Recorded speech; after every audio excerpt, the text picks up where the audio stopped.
Good morning. This is my scruffy face. I've gotten used to it. Now it's your turn to. And behind me stands Knockroe Passage Tomb. But first, let me cut back to the part where I'm on the bike and I explain about the Passage Tomb and what it is. Pack all your troubles in your own big bag and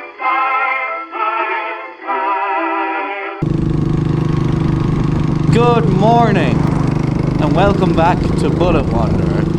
It's Saturday. It's a beautiful Saturday, and the sun is out, the Huns are out, and we are going back in time 3,000 years this time. Where are we going? It's Knockroe Passage Tomb in Knockroe in Kilkenny, because we are still in lockdown. But that doesn't mean we can't have any fun at all. So, first things first, I think this video is going up on Easter, so happy Easter Sunday to you. If you don't celebrate Easter, then happy birthday Robert Downey Jr., as it's his birthday tomorrow too. And if you don't celebrate Robert Downey Jr.'s birthday, then happy looking out Knockroe Passage Tomb Day to you. Look at that sky. Now, just before this video started, I was in tears because I had just gotten the bike started this morning, and then, letting it cool up, accidentally went on the clutch too soon to get it out first gear, and then the bike wouldn't restart. There was no response at all from the Woodley Doot, and I was trying my best with the Kickstarter, but usually it has to be warmed up before the Kickstarter actually works easy enough. So, I was getting a good 10-minute workout in of my right calf. And then I kind of gave up all hope, got off the bike and was like, oh great. Instead of spending the first nice weather Saturday in a long time, out and about, driving, I was going to spend it fixing the bike, and I don't know how to do that in the first place, so it was Haynes Manual Reading Festival time. Then my housemate came down, and he was like, oh, check if the high beam is on. I was like, no, it's not. And it wasn't on, but the switch was depressed halfway between high beam and no beam. So I unpressed it, and she came to life straight away, and everything was happy and hunky-dory, and I wasn't going to waste the Saturday. So there's your story of 10 minutes ago. So, where are we going today? I've already told you. Knockroe Passage Tomb. And what is a passage tomb? It's a tomb that's with a passage. So let me tell you all about it. 3,000 years ago, we were living in Neolithic times. Neo, new, lithic, stone, age, something like that. And all the tools we had were made of wood, and all the things we had, the dwellings we had, were made of stone. So back in this time, about 3,000 years ago, all across Ireland, passage tombs were the latest craze. And there's a line from here up through the Boyne up to Newgrange, which you might have heard of, a very famous passage tomb because of how well preserved it is. There's a line of different passage tombs. Count how many times I say passage tomb in this video. As you might know, Newgrange Passage Tomb is famous for, at the winter and summer solstice, the sun shines directly down the passage at sunrise on December 21st, I believe is the winter solstice, and you can enter a lotto to get to see that sun rise. What makes Knockroe Passage Tomb special is that it's actually at sunset that the light comes down into the passage. And why are they doing that? Back in those days, everyone was farmers, and they needed to have some way to measure how much time was left until they could start growing crop again. Dang. This would have been a much better vantage point for the other video. I'm just pulling in here to figure out how to get to the place. Now, back in Neolithic times, New Stone Age, everyone was farmers. So, is what they would do to their crops in the field. And then, how would they know when summer was coming in again?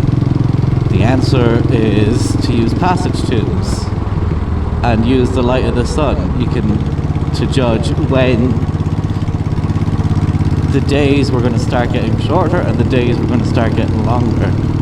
So as I was saying, at Knockroe Passage Tomb, at sunset, the light comes into the passage tomb, and that's how they would know that the worst of the weather was still to come, but that at least the days were going to start getting longer, so they could judge based off that how much stocks they had left and what they need to save for the harvest. Do you get me? Now, we made it. So, let's go to the passage tomb. You're going to have to use your imagination a little, because obviously it's 3,000 years old and isn't all there. These stones standing around the outside, and my friend Dr. Splan is going to kill me if I get this wrong, are curb stones. And if you've been to Newgrange, it has, I think, 97 curb stones around it. So if you can imagine, the earth here would have been built up over those orthostats, ortho standing, stat stone, I believe. So we have two passage tombs here at this passage tomb, and they both, one there and one there, they would have received light from the setting winter sun up there. Now it's March, so winter's over and it's about 1:45, so I think I'm gonna have to make another video back in December to really appreciate that. But let's talk about this. So what would the passage tomb be? Well, it's a tomb, and inside you would have had the cremated remains of people from the tribe, and you would have had pottery, and you would have had grave goods.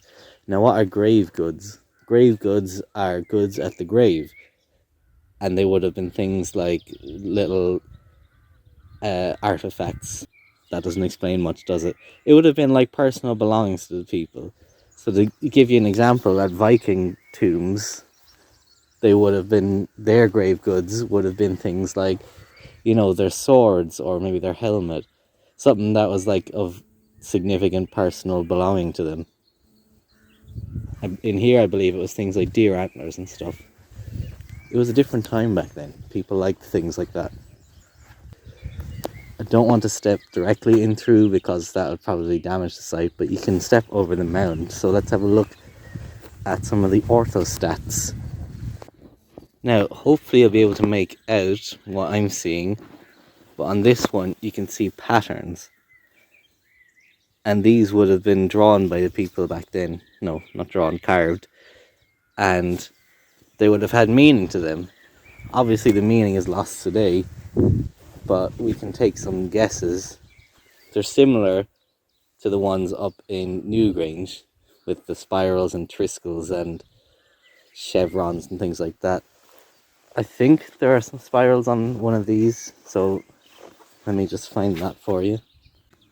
So there they are, spirals. What do you think these symbols mean?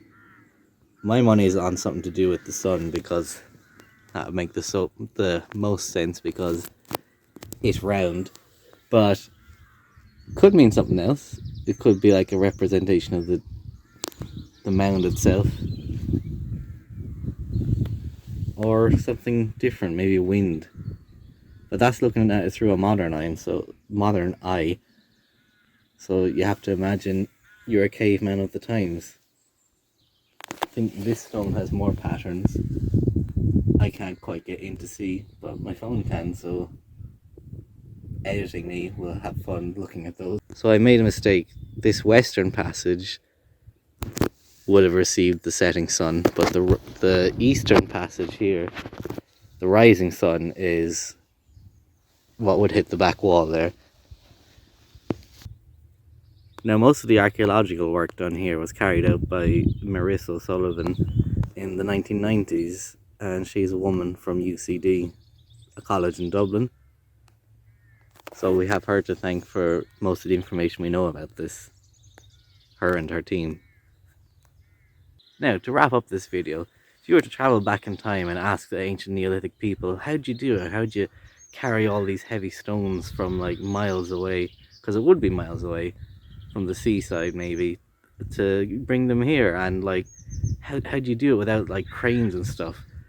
And they'd explain the process to you, and I'd be like, yeah, it's all just rock and roll to me. Thanks for watching. I'll be back soon, hopefully.